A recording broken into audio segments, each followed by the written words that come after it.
فخلف من بعدهم خلف أضاعوا الصلاة واتبعوا الشهوات فسوف يلقون غيا এই দুনিয়ার জিন্দেগিতে যারা দুইটা বড় বড় অপরাধ করবে আমি তাদেরকে শুধু জাহান্নাম দেব না, জাহান্নামের গর্তের মধ্যে আমি তাকে ঢুকায় ঢুকায় রাখবো। সেই জাহান্নামের গর্তটা কি? সেই জাহান্নামের গর্তের নাম সেখানে এসেছে গাই নামক গর্ত। গাই নামক গর্তটা এত ভয়ঙ্কর গর্তের নাম তাফসীরে এসেছে জাহান্নাম পর্যন্তই গাই নামক গর্তের নাম শুনলে ভয় পায়। এত ভয়ঙ্কর জাহান্নামের সেই গর্ত। সেই জাহান্নামের গর্তের মধ্যে আল্লাহ তাআলা কোন বান্দাকে জাহান্নামের সেই গর্তের মধ্যে ঢুকাবেন? এক নম্বর হলো খালফুন আদাউস সালাহ ওয়াত্তাবাউশ শাহাওয়াত, যে ব্যক্তি নামাজকে নষ্ট করে ফেলবে এক নাম্বার। আর যে ব্যক্তি নফসের দাসত্ব করবে, নফসকে শুদ্ধ করবে না, আল্লাহ বলেন কদ আফলাহা মান তাযাক্কা, নফসের শুদ্ধতা তোমাকে করতে হবে। তুমি যদি নফসের শুদ্ধতা না করে নফসের যদি তাবেদারি করো, আমি আল্লাহ তোমাকে জাহান্নামের গর্তের মধ্যে ঢুকিয়ে ছাড়বো। দুটো বড় অপরাধের কথা জানলাম আমরা। নাম্বার 1 হলো অপরাধ হলো নামাজটাকে নষ্ট করে ফেলা। আমার দেশের অধিকাংশ মুসলমানরা নামাজি না বেনামাজি? আস্তে কোন নামাজি না বেনামাজি? এবং যারা নেতৃস্থানীয় আছেন, নেতৃত্বের আসনে যারা সমাসীন আছেন, সবাইকে আমি বোঝার জন্য বলতেছি, আমি কাউকে শত্রু মনে করে বলছি না। আমার দেশ স্বাধীন হয়েছে 52 বছর যাবত। কত বছর বলেন? 52 বছর যাবত দেশ স্বাধীন হলো। যিনি আমার নেতা হবেন তিনি তো আমার দুনিয়ার উপকারে আসবেন, আখিরাতেরও উপকারে আসার কথা। তিনি তো আমার নেতা হবেন যিনি দুনিয়ার উপকারে আসবেন, আখিরাতেরও উপকারে আসবেন। কিন্তু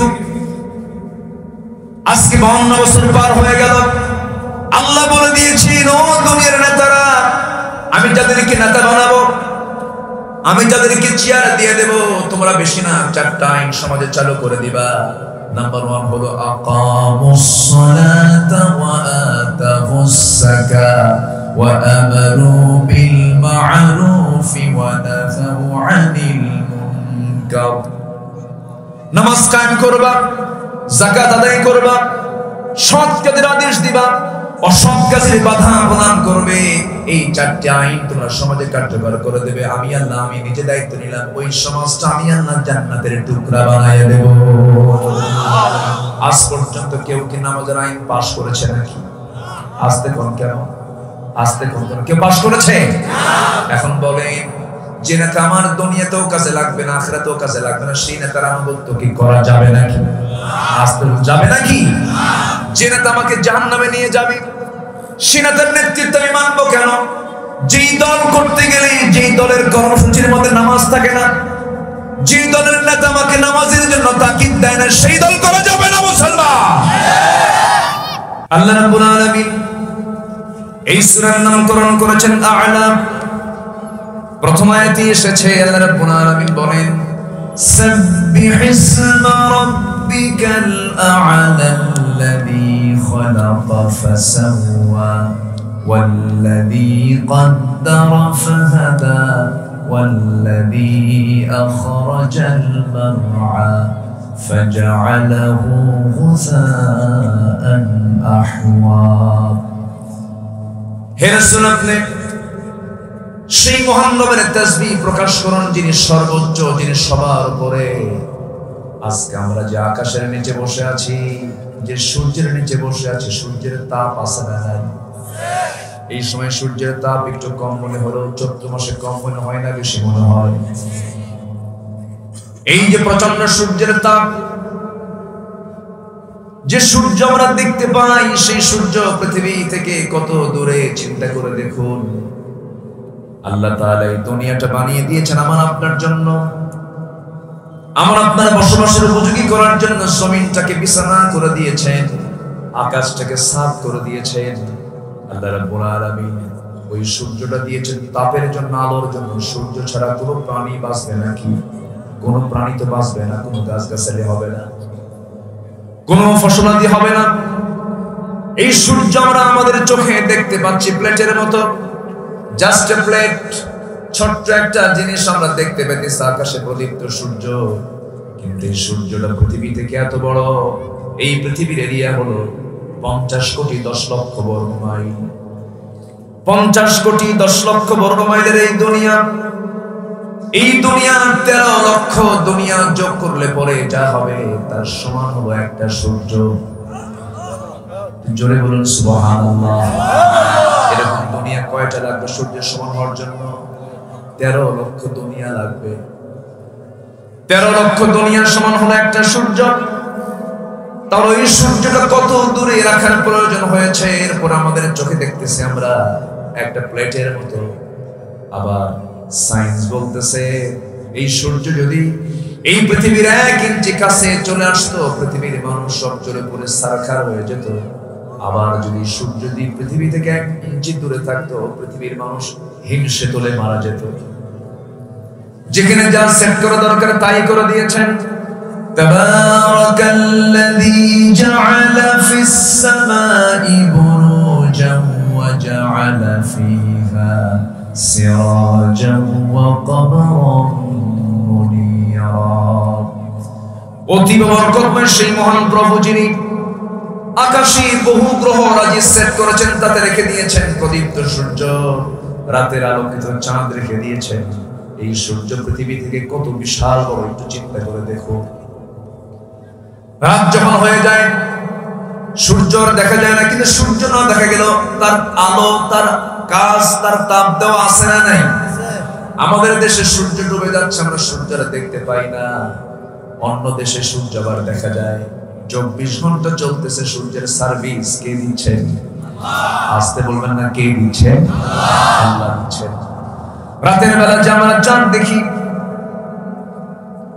ওই চাঁদ আল্লাহ তাআলা বানিয়ে দিয়েছেন, ওই সূর্য আল্লাহ তাআলা বানিয়ে দিয়েছেন। চাঁদের পিছনে পিছনে আমরা কিছু মিটি মিটি করে জোনাকির মতো জ্বলা কিছু আমরা তারকা দেখতে পাই। ওই তারকাগুলো এই সূর্য এই চাঁদের চেয়ে ছোট না বড়? দেখতে আমরা দেখতে কি ছোট, দেখতে যদিও ছোট। একটু চিন্তা করে দেখুন, দিনের বেলা কথা বলছি, একটু মনোযোগ দিয়ে শুনবেন। সবার ব্রেন তো এখন সতেজ আছে, বোঝার মতো সময় এখন। একটু কান লাগাবেন সবাই, যেহেতু সূর্যের তাপ আটকা রাখছে এই জন্য কথাগুলো মনে হয়ে গেছে। ওই সূর্যটা এত বড়, 13 লক্ষ দুনিয়াকে এক জায়গায় করলে একটা সমান সূর্যের সমান হবে। আবার যে তারকাগুলো আমরা দেখতে পাই, সেই তারকাগুলো এত বড়। ব্যাটেল জুইস নামে একটা তারকা আছে, সেই তারকাটা এত বড়। এই সূর্যের চাইতে একটা তারকায় বড় হলো 33 কোটি গুণ বড়। ছোট হয়ে গেছে মনে হয় নাকি? জোরে বলেন সুবহানাল্লাহ। কত কোটি বলেন তো? 33 কোটি গুণ বড়। কটা তারকা? আকাশে কি একটা তারকা আমরা দেখি নাকি? অসংখ্য তারকা, লক্ষ লক্ষ বললেও ভুল হয়ে যাবে, শুধু কোটি কোটি বললেও ভুল হবে। মহাশূন্য আল্লাহ তাআলা অসংখ্য গ্যালাক্সি রেখে দিয়েছেন। ওই গ্যালাক্সির ভিতরে আল্লাহ রাব্বুল আলামিন এক একটা গ্যালাক্সির মধ্যে 50 বিলিয়ন করে তারকা রেখে দিয়েছেন। 50 বিলিয়ন মানে হলো 1 বিলিয়ন সমান 100 কোটি। 1 বিলিয়ন সমান 100 কোটি। 50 বিলিয়ন করে একটা তারকা আল্লাহ তাআলা একটা গ্যালাক্সির মধ্যে তারকাগুলো রেখে দিয়েছেন। আমার ভাইরা, চাঁদের দেশে মানুষ সফর করেছে, মঙ্গল গ্রহে মানুষ সফর করেছে। এখন মানুষ যদি চিন্তা করে চাঁদ ঘুরলাম, মঙ্গল গ্রহ ঘুরলাম, একটু তারকার দেশে যাব বেড়াতে, এই পৃথিবীর সবচেয়ে নিকটবর্তী তারকা হলো প্রক্সিমা সেন্টারাই। অসংখ্য তারকা আল্লাহ তাআলা রেখেছেন, এর মধ্যে সবচেয়ে পৃথিবীর নিকটতম তারকা হলো প্রক্সিমা সেন্টারাই। এই প্রক্সিমা সেন্টারাই যদি কেউ যেতে চায়, এই প্রক্সিমা সেন্টারাই যদি কেউ সফর করতে চায়, বর্তমান দুনিয়ার সবচেয়ে দ্রুতগামী যানবাহন নভোযান হলো অ্যাপোলো 11, যার ঘন্টার গতি হলো 39,000 কিলোমিটার। মানুষ বানিয়েছে এটা, এই আমাদের মাথা দিয়ে বানানো অ্যাপোলো 11, যার ঘন্টার গতি হলো 39,000 কিলোমিটার। 1 ঘন্টায় 39,000 কিলোমিটার অতিক্রম করতে পারবে। এমন গতি সম্পন্ন যদি কেউ অ্যাপোলো 11 নামক যানবাহন চড়েও যদি কেউ ওই সবচেয়ে নিকটবর্তী তারকার দেশ প্রক্সিমা সেন্টারাই যদি কেউ যেতে চায়, তার সময় লেগে যাবে 1,15,000 বছর মাত্র। যাবেন কারা কারা হাত তোলেন, বলেন সম্ভব? আমার কথা কি কষ্ট হচ্ছে আপনাদের? কথা বোঝা যায় তো? আপনাদের ভাষা তো অনেক সুন্দর। আমি আসলাম সিলেট অঞ্চলে, কিন্তু ভাষা দেখি ময়মনসিংহ। আলহামদুলিল্লাহ। ময়মনসিংহের ভাষার মধ্যে একটা সুন্দর মজা আছে, অনেক সুন্দর করে ময়মনসিংহের মানুষ কথা বলে, একটু টান মেরে একটা মজা দিয়ে কথা বলে, বলি আলহামদুলিল্লাহ, বোঝা যায় কথাগুলো অনেক সুন্দর মিষ্টি ভাষা। তাহলে ঘন্টার গতি হলো ৩৯,০০০ কিলোমিটার। সেই বেগে পৃথিবীর সবচেয়ে যে তারকাটা সবচেয়ে কাছে, ওই তারকার দেশে যেতে সময় লাগতেছে হলো ১,১৫,০০০ বছর মাত্র। বলেন যাওয়া কি সম্ভব? বাঁচবো কয়দিন, চিন্তা করবো কোন দিন যাবো কোন দিন। আমি কি আকাশের কথা বললাম এতক্ষণ, না মহাশূন্যের কথা বললাম? আকাশ তো আরো দূরে, এ তো দূর দিগন্ত, এর কোনো সীমানাই নাই, আমরা খুঁজে পাবো না। আমাদের দৃষ্টিতে সীমানা আমরা খুঁজে পাবো না। এই বিশাল দূর দিগন্ত মহাশূন্যে যত আল্লাহ তাআলার সৃষ্টি, যত তারকারা যেগুলো আছে, সব নির্দিষ্ট কক্ষপথে পরিভ্রমণ করছে। আল্লাহ রাব্বুল আলামিন বলেন ওয়া কুল্লুন ফি ফালাকি ইয়াসবাহুন, সব তার নির্দিষ্ট কক্ষপথে পরিভ্রমণ করছে। এই মহাশূন্য পরিদ্বীপ, এই বিশাল নীলাকাশ, এই বিশাল আকাশ যার কোনো কলাম নাই, যার কোনো পিলার নাই, বেগাইরি আমাদিন তারাউনাহা, কি সুন্দর ঝুলন্ত আকাশ আল্লাহ তাআলা বানিয়ে দিয়েছেন। আল্লাহ তাআলা এই আকাশ শুধু এক আকাশের মালিক তিনি নন, এরপরে আছে আরেকটা মহাশূন্য, এরপরে আরেকটা আছে আকাশ, এরপরে মহাশূন্যের পরে আকাশ, এরপরে মহাশূন্যের পরে আকাশ। এইরকম করে ২, ৩টা ৪টা নয়, সাবআ সামাওয়াত, ৭ আকাশের মালিক কে? আর জনের মালিক কে? সে আকাশগুলো আমার আকারে কেমন, সে আকাশগুলো কেমন বড়, এই আকাশের চাইতে দ্বিতীয় আকাশটা এত বড়। হাদিসের যতটুকু বর্ণনা পাওয়া যায়, আমার নবীজি ৭টা আকাশই দেখেছেন। সুবহানাল্লাহ বলবেন না? আমার নবীজি কয় আকাশ দেখেছেন? আমরা কয় আকাশ দেখি? কই? তারকার দেশে যাই না, কই দেখলাম আকাশ? আমার আল্লাহ আমার রাসূলকে ৭টা আকাশে দেখিয়ে দিয়েছেন। এই ৭ আকাশ, এর উপর একটা যে আকাশটা আছে, হাদিসের বর্ণনা যা পাওয়া যায়, দ্বিতীয় আকাশটা প্রথম আকাশের তুলনায় কত বড়, দ্বিতীয় আকাশের তুলনায় প্রথম আকাশটা কেমন ছোট।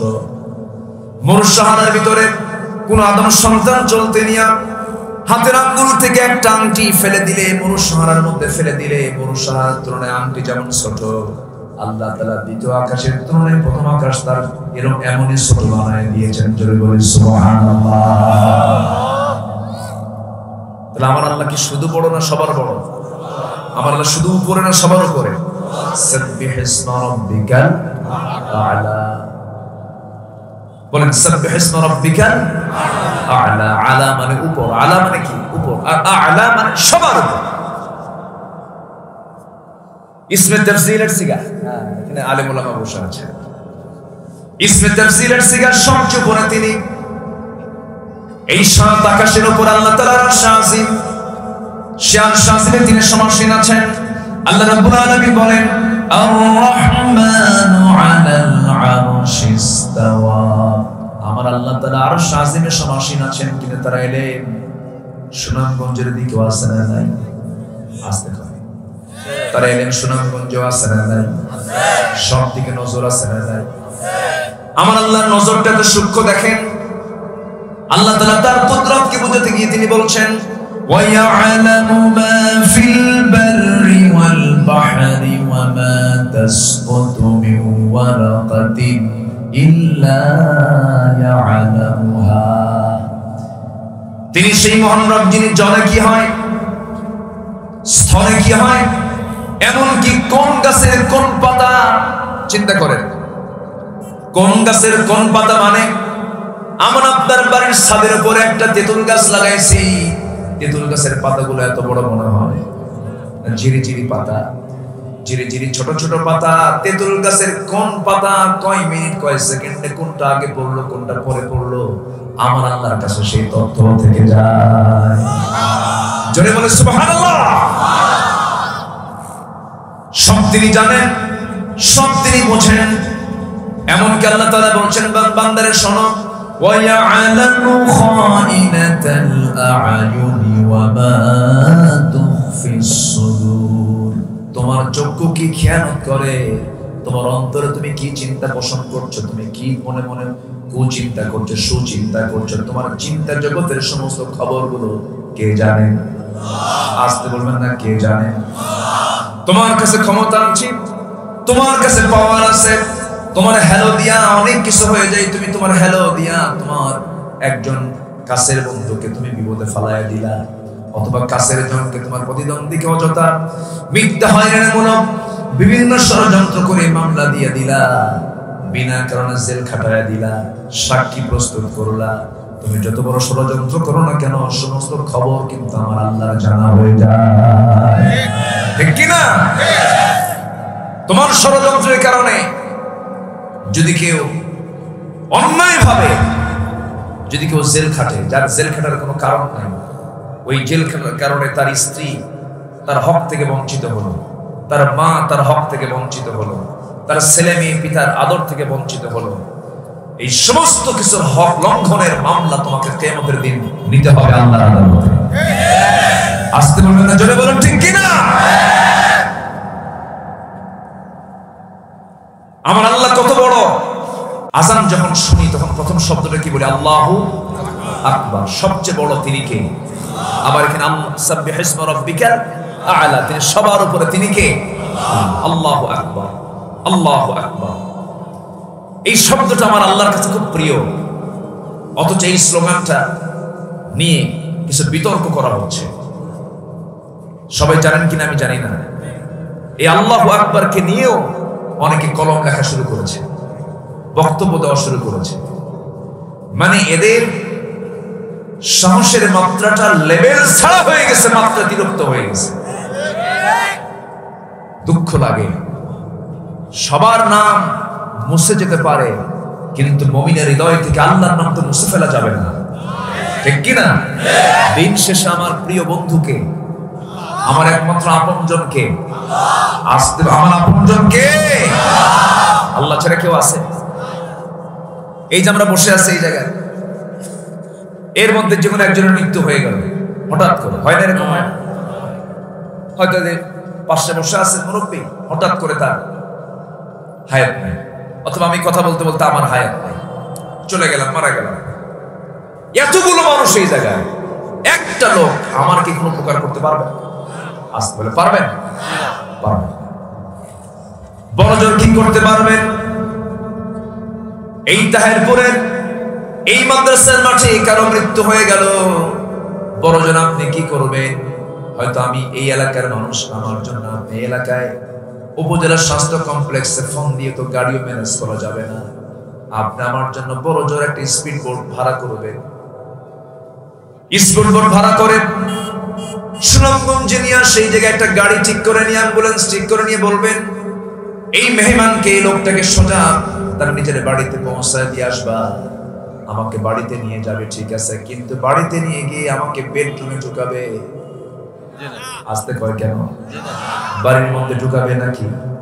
বাড়িতেও ঢোকার সুযোগ হবে না, বারান্দা আমার জায়গা হবে না,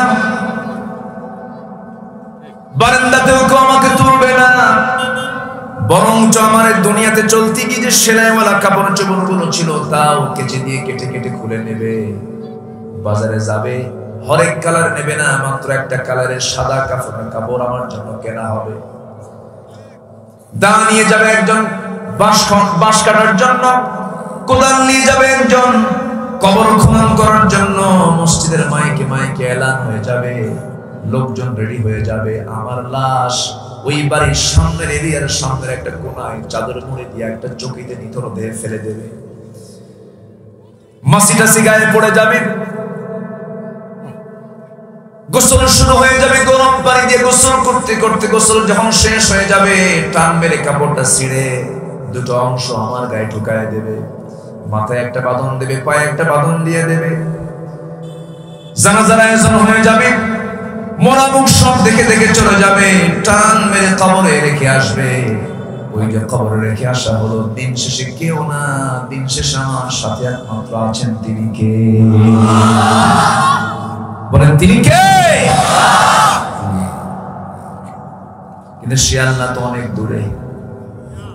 সে আল্লাহ অনেক দূরে না? সে কোথায়? আর শাহিন কি এই পাড়া? কিন্তু অনেক দূরে থাকলেও হবে কি? আমার আল্লাহর ইলম তো সব জায়গায় আছে। আল্লাহ বলছেন, বান্দারে সব তো আমি জানি, তোমার খবরগুলো আমার জানা আছে, বান্দা আমাকে ভুলে যেও না। পৃথিবীর সকল মানুষকে তুমি সন্তুষ্ট করতে পারবা না, কিন্তু আমাকে তুমি অতি সহজে সন্তুষ্ট করতে পারবা। বউকে সন্তুষ্ট করা যায় না, বাবাকে সন্তুষ্ট করা যায় না, মাকে সন্তুষ্ট করা যায় না, ভাইকে সন্তুষ্ট করা যায় না। পৃথিবীর কোন মানুষকে আপনি পুরোপুরি সন্তুষ্ট করতে পারবেন না, কিন্তু আমার আল্লাহকে খুশি করার জন্য কিছুই লাগে না। আমার আল্লাহকে খুশি করার জন্য শুধু বান্দা যদি চোখের পানি ফেলে তওবা করে শুধু বলে, আল্লাহ আমি আজকে থেকে সমস্ত হারাম কাজ বর্জন করলাম, আমার আল্লাহ খুশি হয়ে বান্দাকে জান্নাত দিয়ে দিবে। আমরা সবার আগে খুশি করব কাকে? আল্লাহকে। আসতে বলবেন না, কাকে খুশি করব? আল্লাহকে খুশি করব, কারণ তিনি তো আমার একমাত্র বন্ধু।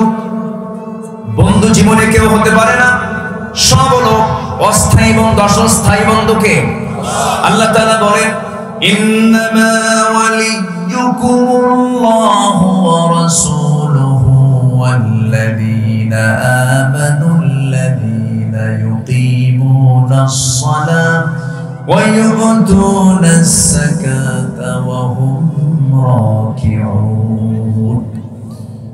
তোমাদের জীবনে, মুমিনদের জীবনে বন্ধু হবে তিনজন। এক নাম্বার হচ্ছে আল্লাহ তাআলা, নাম্বার 2 হচ্ছেন তার রাসূল, নাম্বার 3 হলো ঈমানদাররা। একমাত্র বন্ধু হবে। এই 3 বন্ধুত্ব টিকে থাকবে, বাকি কোনো বন্ধুত্ব টিকে থাকবে না। সব একদিন সব শেষ হয়ে যাবে, কেউ কারো কোনো উপকারে আসবে না। আল্লাহ তাআলা সেই জন্য বলছেন, সূরা আলার প্রথমের দিকে বলছেন, সাব্বিহ ইসমা রাব্বিকাল আ'লা আল্লাযী খালাকা ফাসাওয়া والذي قدر فهدى والذي أخرج المرعى فجعله غثاء أحوى। ও বান্দা, হে আমার রাসূল, আপনি সেই মহান রবের নামে তাসবিহ প্রকাশ করুন যিনি সবার উপরে আছেন। সবার উপরে সে আল্লাহর আপনি তাসবিহ প্রকাশ করুন যিনি মানুষকে সৃষ্টি করেছেন এবং ব্যালেন্স করে দিয়েছেন। ফাসাওয়া, সমতা রক্ষা করে দিয়েছেন। সৃষ্টির মাঝে কোন প্রকার অসমতা রাখেন নাই। চোখ দুইটা দিয়েছেন, লেভেল করে দিয়েছেন। দুইটা হাত দিয়েছেন, লেভেল করে দিয়েছেন। পাঁচটা নখ দিয়েছেন, সমান সমান করে দিয়েছেন। দুইটা পা সমান সমান করে দিয়েছেন। দুইটা কিডনি সমান সমান করে দিয়েছেন। আমার মাথা থেকে পা পর্যন্ত প্রত্যেকটা অঙ্গ প্রত্যঙ্গ দেখার জন্য, সমস্ত কিছু যত্নের জন্য একমাত্র আমার সব কিছু লক্ষ্য করেন তিনি কে? জোরে বলেন, তিনি কে? চোখটা দিয়েছেন কে? চোখটা চালানো কে? আল্লাহ। চোখটা কি সুন্দর করে তিনি চালান। চোখটা আল্লাহ তাআলা পানির মধ্যে আমার চোখটা ভাসমান রেখে দিয়েছেন। পানির উপর, পানির মধ্যে চোখ দুইটা ভাসতেছে। প্রত্যেকটা চোখের পেছনে 20 লক্ষ পার্টস, 20 লক্ষ 40 লক্ষ পার্টস দিয়েছেন। চোখের পেছনে 1,70,000 করে নার্ভ দিয়েছেন, রগ দিয়েছেন।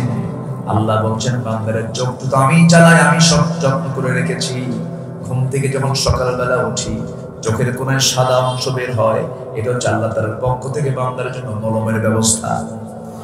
চোখ যেন নষ্ট না হয়, এই চোখ আমি তোকে দিয়েছি। বান্দা, আকাশটা দেখবি, জমিনটা দেখবি, আমার সৃষ্টিগুলো দেখবি, আমার কালাম কোরআনটা সুন্দর করে পড়বি, আমার জিকির করবি, চোখের হকটা আদায় হয়ে যাবে। তাহলে চোখটা দিয়েছেন কে? চোখ দিয়ে দেখে কে? চোখ দিয়ে আল্লাহ দেখেন। চোখ দেখে হুজুর চোখে কইছি না? তাহলে এই চোখ আল্লাহ চালান। যে আল্লাহ আমার চোখটা চালান, সে আল্লাহর কথাই তো আমাকে আপনাকে মানতে হবে। এই চোখ দিয়ে খারাপ কিছু দেখা যাবে না, কিন্তু এই চোখের গুনাহ আছে না নাই? আসতে বলেন না, চোখের গুনাহ আছে না নাই? চোখের গুনাহ আছে। চোখের গুনাহ করা যাবে না, কানের গুনাহ করা যাবে না, মনের গুনাহ করা যাবে না। কারণ ইন্নাস সামআ ওয়াল বাসারা ওয়াল ফুআদা কুল্লু উলাইকা কানা আনহু মাসউলা। শ্রবণ শক্তি, দৃষ্টি শক্তি, অন্তর শক্তি সব একদিন জিজ্ঞাসিত হবে কার কাছে? আল্লাহর কাছে। আল্লাহ বলছেন, এই জন্য বান্দা সব আমি তোকে দিয়ে দিলাম, বান্দা তোর দায়িত্ব হলো এই জিহ্বা দিয়ে তুই আমার জিকির করবি, আমাকে বন্ধু বানাবি, আমার নামটা নিবি, সুবহানাল্লাহ বলবি, আলহামদুলিল্লাহ বলবি, আল্লাহু আকবার বলবি। কিন্তু আল্লাহু আকবার নামাজেও চলে, আযানেও চলে, জানাজাতেও পড়তে হয়। কিন্তু জনসভার কোন ময়দানে যদি কোন নারায়ে তাকবীরের স্লোগান দেয়, সে সময় বলে এটা নাকি দলীয় স্লোগান। আছে না বলার? আছে না বলার? আছে না নাই? যারা নারায়ে তাকবীরের স্লোগানকে বিতর্ক করে, নারায়ে তাকবীরের স্লোগান কিনে যারা বাজে কথা বলে, যারা বলে কোন জনসভায় নারায়ে তাকবীরের স্লোগান দেওয়া যাবে না, এটা দলীয় স্লোগান, আমি আমার ভাষায় বলবো না, আমি শরীয়তের দৃষ্টিকোণ থেকে বলতে চাই, আযান চলে না আল্লাহু আকবার ছাড়া, নামাজ হবে না আল্লাহু আকবার ছাড়া। হবে নামাজ হবে, তাকবীর না দিলে আপনি নামাজ পড়তে পারবেন? আযান হবে না আল্লাহু আকবার ছাড়া। তাহলে যে আল্লাহু আকবার আযানে আছে, নামাজে আছে, রুকুতে আছে, সিজদায় আছে, দরুদ জব করতেও কি বলতে হয়? যখন মরে যাব, মরার পর যখন আমাকে কাফন দাফনের আগ দিয়ে যখন শেষবারের মতো আযান আকামত বিহীন যে জানাজা হবে, সেই জানাজার প্রথম যে তাকবীরটা দেওয়া হবে সেটা হবে কি? আরো জোরে বলেন। মোট 4টা তাকবীর হবে জানাজার ভিতরে। যারা বলে যে এই জনসভায় এই জাতীয় কোনো স্লোগান দেওয়া যাবে না, ওদেরকে জানাজা না দিয়া কুকুর, বিড়াল, সিগারের মতো বিদায় করা দরকার।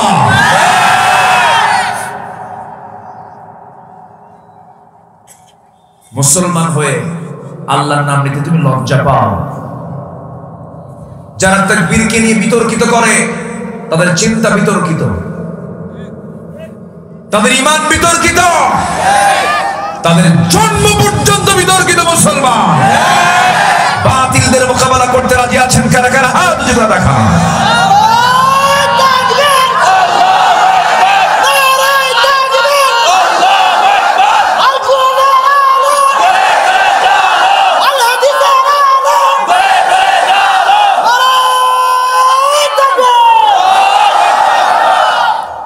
অন্যায়ের প্রতিবাদ করার দরকার আছে না নাই? আছে। যে অন্যায় সামনে দেখে কিছু বলে না, সে হলো মুনাফিক। আমার কথাটা স্পষ্ট, আমি ক্লিয়ার করে আজকে আসছি, এটা বলে যাই। সমাজে আজকে যে সমস্ত অন্যায়গুলো চলছে, যদি আমরা এক একজন মুমিনের ভূমিকা পালন করতাম, কোন অন্যায় কাজ সমাজে হতো না। আমরা আমাদের অবস্থান থেকে নিষ্ক্রিয়, আমরা কথা বলি না। সম্মানিত ভাইয়েরা, সাধারণ আমাদের যে সেজদার জায়গা, নামাজের জায়গা মসজিদ, শুধু একটা এক্সাম্পল দিই। 4.5 লক্ষ মসজিদের দেশ বাংলাদেশ। 4.5 লক্ষ। পৃথিবীর কোন দেশে এত মসজিদ আছে কিনা আমি জানি না। মসজিদের শহর, দুটো শহরকে বলে, একটা হচ্ছে ঢাকা, একটা হচ্ছে তুরস্কের ইস্তাম্বুল। সবচেয়ে বেশি মসজিদ। 4.5 লক্ষ মসজিদ যে দেশে, অথচ সেই দেশের মসজিদ কমিটির সভাপতি হয় হলো সুদখোর, সেক্রেটারি হয় হলো মদখোর, আর ক্যাশিয়ার হয় হলো জেনাকার, মানে লুচ্চা। আমি কি ভুল বলতেছি? ভুল বলতেছি? এই পদে বসাইছে কারা? বলেন, কারা বসাইছে? নামাজ পড়তে তো আমরাই যাই।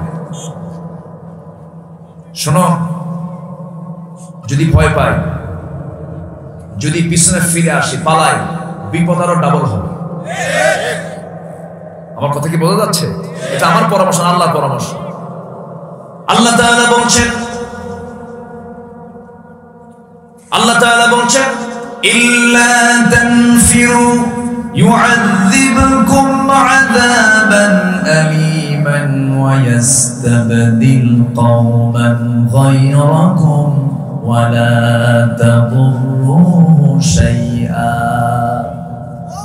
তুমি যদি পালাও, ভয়ে যদি কথা না বলো, বাতিলদের মোকাবেলা যদি না করো, তোমার উপরে এমন একটা জাতি আল্লাহ চাপায় দিবেন যাদের তুমি কোনো ক্ষতি করতে পারবে না, তোমাদের ক্ষতি তারা করতেই থাকবে।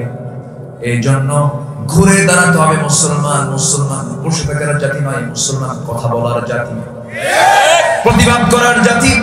আল্লাহ তাআলা বলেছেন ওয়ালতাকুম মিনকুম উম্মাতুন ইয়াদউনা ইলাল খায়রি ওয়া ইয়ামুরুনা বিল মা'রুফি ওয়া ইয়ানহাউনা আনিল মুনকার। তোমাদের ভিতরে এমন একটা দল থাকা দরকার যে দল মানুষকে সৎ কাজের আদেশ দেবে, অসৎ কাজের বাধা প্রদান করবে। এই দল কে দেখতে চান? আস্তে বলুন না, কে দেখতে চান? আল্লাহ দেখতে চান।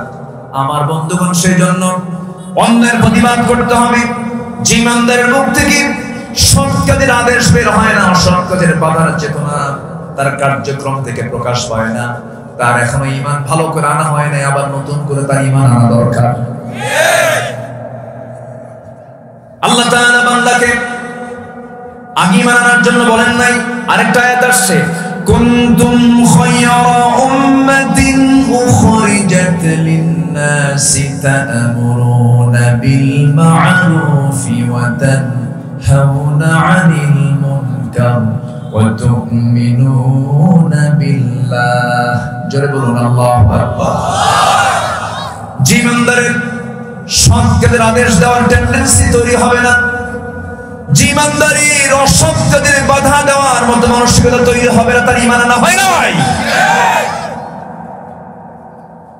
মসজিদ কমিটির সভাপতি হলো সুদখোর। খতিব সাহেব কেমনে ওয়াজ করবে বলেন? খুতবা কেমনে দেবে? হঠাৎ করে কোন এক জুমার দিন খুতবা দিতে নিয়ে হঠাৎ করে আয়াতে চলে আসছে লা তাকুলুর রিবা দাআফা মুদাআফা, তোমরা চক্রাকারে সুদের কারবার করো না। বলতে বলতে হঠাৎ করে খতিবের চোখের নজর সভাপতির নজরের দিকে পড়ছে। কথা কি বুঝছেন? নামাজ শেষে এখন সভাপতি বলে হুজুর, কোরআন শরীফে কি আর কোন আয়াত ছিল না? আপনি এমন একটা আয়াত বললেন, সে আয়াত বললেন আবার আপনি আমার দিকে নজরও দিলেন, বুঝতে পারছেন?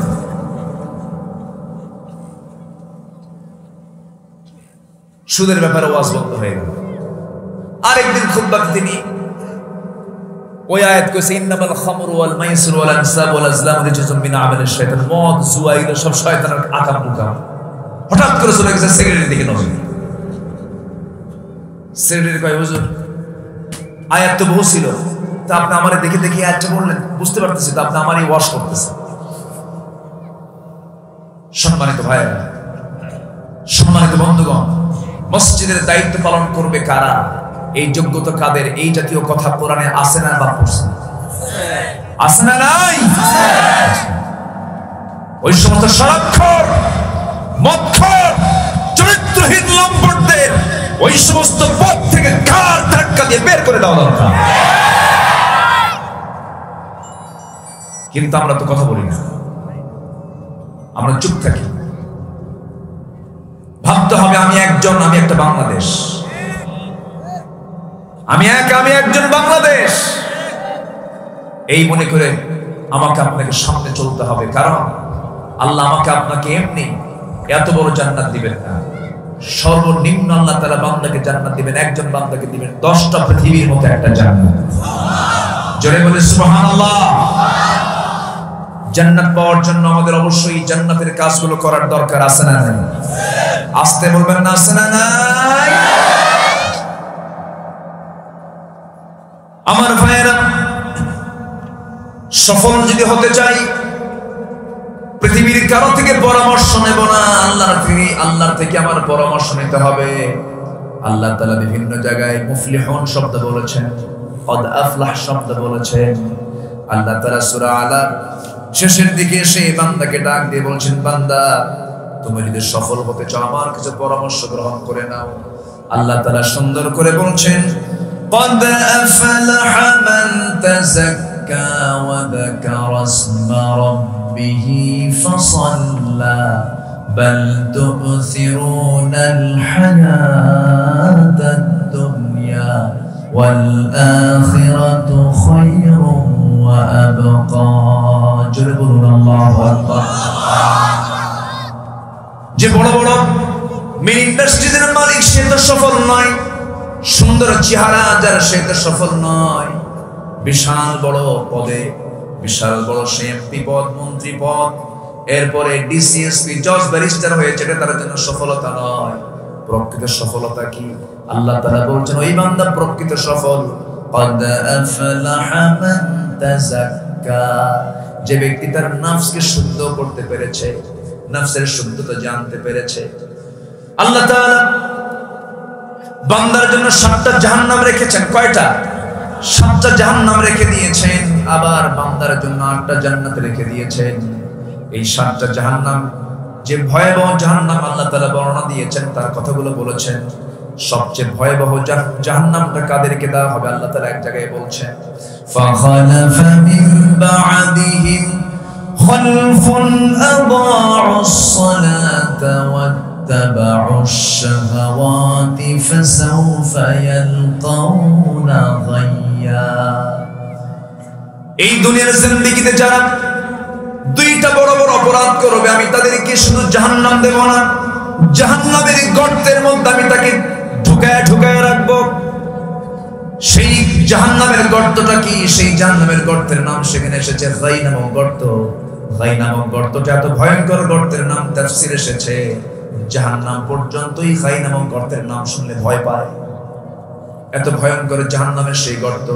সেই জাহান্নামের গর্তের মধ্যে আল্লাহ তাআলা কোন বান্দাকে জাহান্নামের সেই গর্তের মধ্যে ঢুকাবেন? 1 নম্বর হলো খালফুন আদাউস সালাহ ওয়াত্তাবাউশ শাহাওয়াত, যে ব্যক্তি নামাজকে নষ্ট করে ফেলবে 1 নাম্বার। আর যে ব্যক্তি নফসের দাসত্ব করবে, নফসকে শুদ্ধ করবে না, আল্লাহ বলছেন কদ আফলাহা মান তাযাক্কা, নফসের শুদ্ধতা তোমাকে করতে হবে। তুমি যদি নফসের শুদ্ধতা না করে নফসের যদি তাবেদারি করো, আমি আল্লাহ তোমাকে জাহান্নামের গর্তের মধ্যে ঢুকিয়ে ছাড়বো। 2টা বড় অপরাধের কথা জানলাম আমরা। নাম্বার 1 হলো অপরাধ হলো নামাজটাকে নষ্ট করে ফেলা। আমার দেশের অধিকাংশ মুসলমানরা নামাজি না বেনামাজি? আস্তে কোন নামাজি না বেনামাজি? এবং যারা নেতৃস্থানীয় আছেন, নেতৃত্বের আসনে যারা সমাসীন আছেন, সবাইকে আমি বোঝার জন্য বলতেছি, আমি কাউকে শত্রু মনে করে বলছি না। আমার দেশ স্বাধীন হয়েছে 52 বছর যাবত। কত বছর বলেন? 52 বছর যাবত দেশ স্বাধীন হলো। যিনি আমার নেতা হবেন তিনি তো আমার দুনিয়ার উপকারে আসবেন, আখিরাতেরও উপকারে আসার কথা, তিনি তো আমার নেতা হবেন। যিনি দুনিয়ার উপকারে আসবেন, আখিরাতেরও উপকারে আসবেন। কিন্তু আজকে 52 বছর পার হয়ে গেল, আল্লাহ বলে দিয়েছেন ও দুনিয়ার নেতারা, আমি যাদেরকে নেতা বানাবো, আমি যাদেরকে চেয়ার দিয়ে দেব, তোমরা বেশি না 4টা আইন সমাজে চালু করে দিবা। নাম্বার 1 হলো আকামুস সালাতা ওয়া আতাবুস যাকাত ওয়া আমারু বিল মা'রুফি ওয়া নাহাউ আনিল মুনকার। নামাজ কায়েম করবা, যাকাত আদায় করবা, সৎ কাজের আদেশ দিবা, অসৎ কাজের বাধা প্রদান করবে। এই 4টি আইন তোমরা সমাজে কার্যকর করে দেবে। আমি আল্লাহ, আমি নিজে দায়িত্ব নিলাম, ওই সমাজটা আমি আল্লাহ জান্নাতের টুকরা বানায় দেব। আজ পর্যন্ত কেউ কি নামাজের আইন পাশ করেছে নাকি? আস্তে কোন কেন? আস্তে কোন কেউ পাশ করেছে? এখন বলেন, যে নেতা আমার দুনিয়াতেও কাজে লাগবে না, আখিরাতেও কাজে লাগবে না, সেই নেতার আনুগত্য কি করা যাবে নাকি? আস্তে যাবে নাকি? যে নেতা আমাকে জাহান্নামে নিয়ে যাবে, সে নেতার নেতৃত্ব আমি মানবো কেন? যেই দল করতে গেলে যেই দলের কর্মসূচির মধ্যে নামাজ থাকে না, যে দলের নেতা আমাকে নামাজের জন্য তাকিদ দেয় না, সেই দল করা যাবে না মুসলমান। ইয়াওমা নাদউ কুল্লা উনাসিন বিইমামিহিম, হাসরের ময়দানে প্রত্যেক ব্যক্তিকে তার নেতা সহ ডাকা হবে। অতএব আমাদের এখানে সতর্ক থাকার দরকার আছে না নাই? সবাই কি 5 ওয়াক্ত নামাজ পড়বো নাকি? হাত তোলা দেখেন তো দেখি, দেখেন তো কারা কারা হাত তোলে না। 5 ওয়াক্ত নামাজ কারা কারা পড়বেন? জোরে বলি ইয়া আল্লাহ, আরো জোরে বলি ইয়া আল্লাহ। আমাদেরকে 5 ওয়াক্ত সালাত আদায় করার তৌফিক তুমি আল্লাহ দিয়ে দাও। জোরে বলি আমিন, আরো জোরে আমিন। পৃথিবীতে মানুষ ছাড়া কোন প্রাণীর কি হিসাব হবে? গরুর হিসাব হবে, ছাগলের হিসাব হবে, উটের হিসাব হবে? কোন প্রাণীর কোন হিসাব হবে না, মানুষের হিসাব হবে। কারণ আল্লাহ তাআলা সবচাইতে সুন্দর করে জ্ঞান বুদ্ধি বিবেক দিয়ে আল্লাহ তাআলা মানুষকে পৃথিবীতে পাঠিয়েছেন। এরকম যোগ্যতা দিয়ে পৃথিবীর কাউকে পাঠানো হয় না। এই যে আমরা সূর্য দেখতে পাচ্ছি, এই সূর্য সুন্দর না মানুষ সুন্দর? ভালো করে কম। একটা ছোট্ট ইতিহাস মনে পড়লো আমার, সময় তো কম, আমাদের তো ওয়াজ করতে গেলে টাইম লাগে, কিন্তু এই জায়গায় টাইম দিতে পারতেছি না। দেখি আগামীতে যদি হয়, আমি কমিটিকে বলে যাচ্ছি, আমি আগামীতে যদি হয় রাতের বেলা একটু সময় পাওয়া যায়, তাই না? আমি চেষ্টা করব, দেখি দেখা যায়। এই থামেন, একটা ইতিহাস মনে পড়লো। বাদশাহ হারুন রশিদ একদিন তার স্ত্রীর সাথে চাঁদনি রাতে, নিঝুম রাতে স্ত্রীর সাথে গল্প করতে করতে, আমার প্রিয়তমা, আমি তোমাকে খুব ভালোবাসি, তুমি আমার চোখে অনেক সুন্দরী, আমি তোমাকে ছাড়া বাঁচবই না। এরকম গল্প হয় না? বিয়ে ছাড়াও কিন্তু গল্প হয়, দেখছেন? তারপর হয় হওয়া যাবে এগুলো গল্প, ওগুলো অবৈধ না বৈধ? অবৈধ, ওগুলো গল্প করা যাবে। অপাত্রে ঘি ঢালা যাবে না। তো এরকম গল্প করতে করতে হঠাৎ করে বাদশাহ হারুন বলে ফেললেন যে আমার স্ত্রী, তুমি আমার চোখে এই যে আকাশের চাঁদ দেখতেছেন আমরা, হ্যাঁ, এই চাঁদের চেয়েও তুমি আমার চোখে সুন্দর। এই কথা বলা মাত্রই স্ত্রীতে বলতেছে, আপনি তো বেশি কিছু বলে ফেলেন, আমি কি এত সুন্দর? হ্যাঁ, তুমি যদি এই চাঁদের চেয়েও সুন্দরী না হও, এই মুহূর্তে তোমাকে আমি 3 তালাক দিয়ে দিলাম। বলতে বলতে কত দূর চলে গেছে। শেষ পর্যন্ত বাদশাহ হারুনের কথায় স্ত্রী হতভম্ব হয়ে বলছেন, আমার স্বামী, এখন তো মাসলা মাসালের দরকার। যদি চাঁদ যদি আমার চেয়ে সুন্দর না হয়, আমি আপনার বৈধতা নিয়ে থাকবো, আমি আপনার বৈধ স্ত্রী। আর যদি চাঁদ যদি আমার চেয়ে বেশি সুন্দর হয়, না হয় না, চাঁদ যদি আমার চেয়ে বেশি সুন্দর হয়, তাহলে তো আপনার সঙ্গে আমার সম্পর্ক শেষ। এখানেই আপনি মহব্বত করতেছে, কোন পেছে লাগাই দিলেন। বাদশাহ হারুন বলল, ঠিক আছে, আলেম ওলামা ডাক দাও। আলেম ওলামা ডাকা হলো, আলেম ওলামা হাজির হয়ে গেল। আমভাবে আলেম ওলামা সবাই বললেন, না, এই কথাটা তো আসলে আপত্তিকর। চাঁদের চেয়ে সে কেমন করে সুন্দর হয়? ফয়সালা, রায় মোটামুটি উল্টা দিকে চলে গেল। স্ত্রী আর থাকে না, রানী আর থাকে না। যুগশ্রেষ্ঠ একজন আলেমে দ্বীন সামনে হাজির হয়ে বললেন যে, আপনারা যে রায় দিয়েছেন, আপনারা যদি আমাকে অনুমতি দেন, আমি এটার উল্টা একটা রায় দিতে প্রস্তুত আছি, কোরআনকে সামনে রেখে। সঙ্গে সঙ্গে সব অবাক হয়ে বললো, ঠিক আছে, তুমি বলো, তোমার কি যুক্তি, তোমার কি দলিল, তোমার দলিল যুক্তি তুমি হাজির করো। কিচ্ছু লাগলো না। ওই সমস্ত আলেম ওলামাদের মুখেরও কথা, এটা মুখস্থ বাণী, মুখস্থ আয়াত সবার মুখের মুখে আছে, সবার জানা আছে, সবার মুখ থেকে বের হয়ে গেল। সঙ্গে সঙ্গে আলেম ওলামাও বের করে ফেললেন, এবং যে আলেমটা এসেছিলেন সবার বিরুদ্ধে অবস্থান নিয়ে দাঁড়িয়ে গেছেন, তিনিও বলছেন, শোনো, তোমরা সবাই বলো, ওয়াত্তিনি ওয়াসসাইতুন ওয়া তুরি সিনিন ওয়া হাদাল বালাদিল আমিন লাকাদ খালাকনাল কমারা ফি আহসানি তাকওয়িম। ভুল হয়েছে কিনা বলো? কি হয়েছে? এই আলেম যখন ইনসান শব্দ বাদ দিয়া কামার শব্দ বলেছেন, কামার মানে হলো চাঁদ, আবার বদর মানেও চাঁদ, হেলাল মানেও চাঁদ। আরবিটা এমন একটা ভাষার নাম যে আরবিতে একটা শব্দের বহু সমর্থবোধক শব্দ থেকে যায়। একটা উটের আরবি আছে ৭০টা। উটের আরবি কয়টা? ৭০টা আরবি আছে। নতুন চাঁদকে হেলাল বলা হয়, পরিণত চাঁদকে বদর বলা হয়। যখন তিনি বলেন লাকাদ খালাকনাল কামার ফি আহসানি তাকবীর, সমস্ত আলেমরা বলছে তুমি তো ভুল বলে ফেললে। এবার তিনি বলছেন ভুলটাই উত্তর দিয়ে দিলাম, এখন তোমরা ঠিক করে নাও কোনটা উত্তর। সুবহানাল্লাহ। সঙ্গে সঙ্গে তিনি বললেন শোনো, আমার আয়াতের তেলাওয়াত যদি ভুল হয় তোমাদের রায়টাও ভুল, আর আমার আয়াত যদি আমি ঠিক করতে যাই তোমাদের রায়টা ভুল হয়েছে, আল্লাহর রায়টা সঠিক। আল্লাহ তাআলা এই দুনিয়াতে সবচেয়ে সুন্দর করে চেহারা বানিয়ে দিয়েছেন একমাত্র মানুষের চেহারা। সুবহানাল্লাহ। চাঁদ পারবে না, সূর্য পারবে না, আকাশ পারবে না, জমিন পারবে না, গোটা পৃথিবীর কোন সৃষ্টি পারবে না আমার সৌন্দর্যের সাথে। আল্লাহু আকবার বলেন। আর এই সৌন্দর্য দিয়ে সপিয়ে দিতে হবে এই মস্তক কার সামনে? মহা সুন্দরের সামনে। মহা সুন্দর কে? মহা সুন্দর কে? আসমান সুন্দর, জমিন সুন্দর, সুন্দরে সুন্দরে পাল্লা, জানি না কত সুন্দর তুমি আল্লাহ, জানি না কত সুন্দর তুমি আল্লাহ।